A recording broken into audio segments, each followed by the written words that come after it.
Recordamos la pregunta que les estamos haciendo porque te traigo unas cifras de corrupción que ha presentado hoy la Contraloría. Ahí está la pregunta. ¿Alguna vez has sido víctima de corrupción en una entidad del Estado? Podría ser haciendo un trámite también, pagando, no sé, algo en una municipalidad.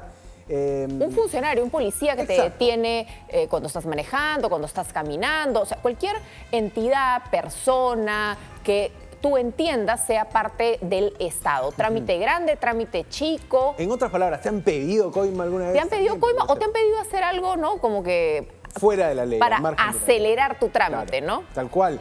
Cuéntanos un poco, porque lo que ha dicho hoy el Contralor Nelson Schack en la presentación de este informe sobre corrupción es increíble. El año pasado se pagó alrededor de 7.000 millones de soles en consultorías en distintas entidades del Estado, ¿no? En distintos espacios del Estado peruano. 7.000 millones de soles pagados como órdenes de servicio a consultores, a personas que no son funcionarios, pero que prestan consejo a los funcionarios, que redactan informes.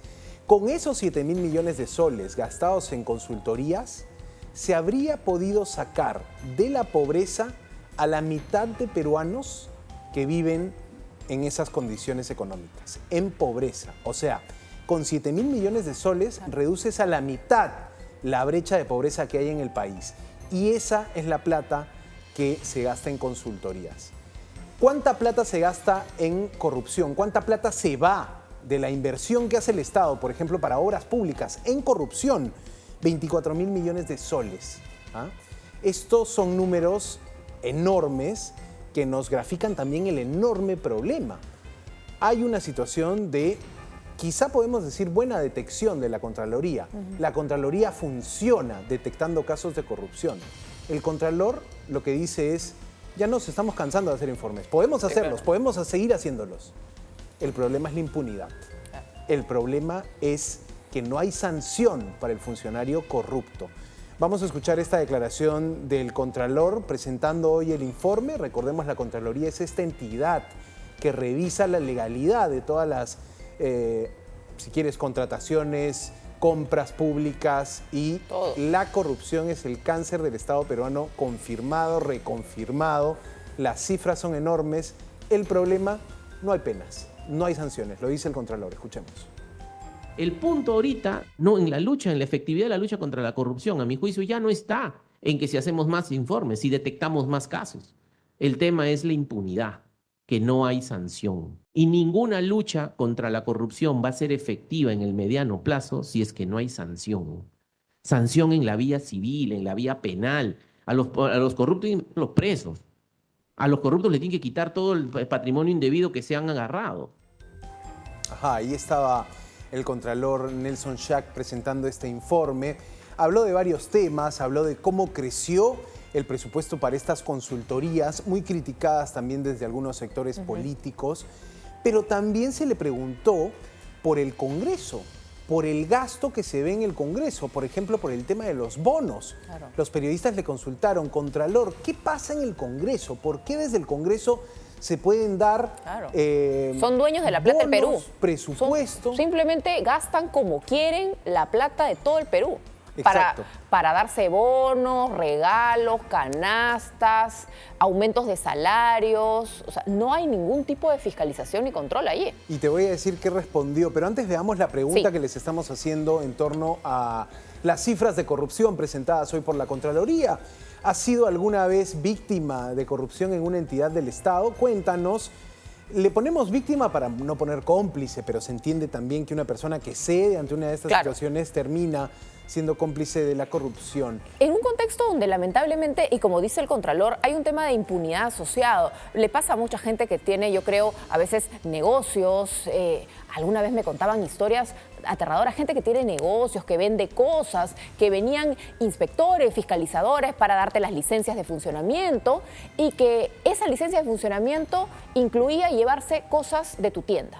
Si no se llevaban cosas de la tienda que ellos elegían a libertad, siempre te encontraban observaciones, siempre encontraban sus amenazaciones. Y yo me acuerdo que le decía, ¿pero por qué finalmente no vas y lo denuncias? Me dijo, para que no pase absolutamente nada y venga otro en represalia a cerrarme mi negocio, a nunca más Imagínate. dejarme abrir, hacerme quebrar, porque ese es el poder que tienen. Al final del día no es una situación de dos iguales. Claro, ese es un aspecto, diríamos, de casos de pequeña corrupción en la vida diaria. La Contraloría lo que investiga es la corrupción, pero en Claro. el dinero que gasta el Estado. Cuando hay entre privados, digamos, corrupción, la Contraloría no entra. La No llega a Contraloría enterarse, entra, claro. controlando precisamente cómo se usa el presupuesto del Estado. Uno de los espacios más corruptos en el país, el Ministerio de Transportes y Comunicaciones. Es el ministerio que más plata tiene para obra pública, que más licitaciones lanza.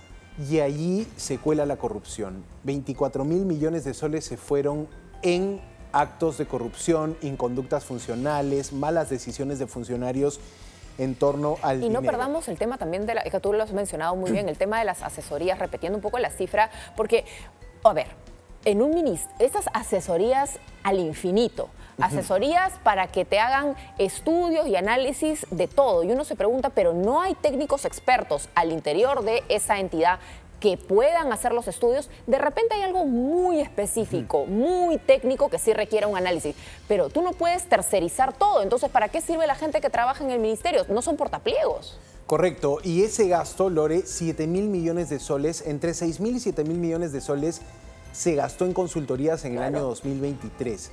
Y esa plata podría haber sacado a la mitad de peruanos que viven bajo el umbral de la Ser pobreza. consultor para el Estado te sale, pues, es el negocio redondo de mucha gente.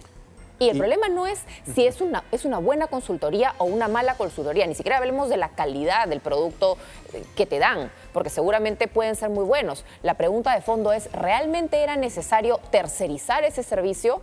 Nadie dentro, en tus técnicos, en tu equipo de expertos, tenía la capacidad de hacerte ese análisis, ese informe. O sea, la gente no para en la empresa privada solicitando asesorías y asesorías y asesorías. Para eso contrata gente. Claro, el problema en el Estado peruano parece ser también el exceso de consultores, el exceso de facturas o recibos girados por órdenes de servicio. Claro, es difícil valorar o darle un valor a la consultoría. Sirve, no sirve, este informe está bien, este informe está mal, pero la Contraloría hablaba de eso. Lo que dijo sobre el Congreso, el Contralor. El Congreso puede aprobarse lo que quiera. Claro. Lo que dice la mesa directiva del Congreso es ley. Contra ellos, nadie. Vamos a escuchar al Contralor. Y una cosa que todos ustedes deben saber es que por definición, los acuerdos de la mesa directiva del Congreso de la República tienen fuerza de ley. O sea, en esencia, los acuerdos son inherentemente legales. Pero claro, cuando el Congreso se da un bono, ¿no? Eso es legal, por definición, ¿no? Lo cual no significa que sean necesariamente buenos o justos, ¿no? Es legal, pero no significa que sean buenos o justos. Pero es legal. Y esa es la situación que tiene el Congreso. Por eso también aquí la responsabilidad está en los políticos que ostentan los cargos, ¿no?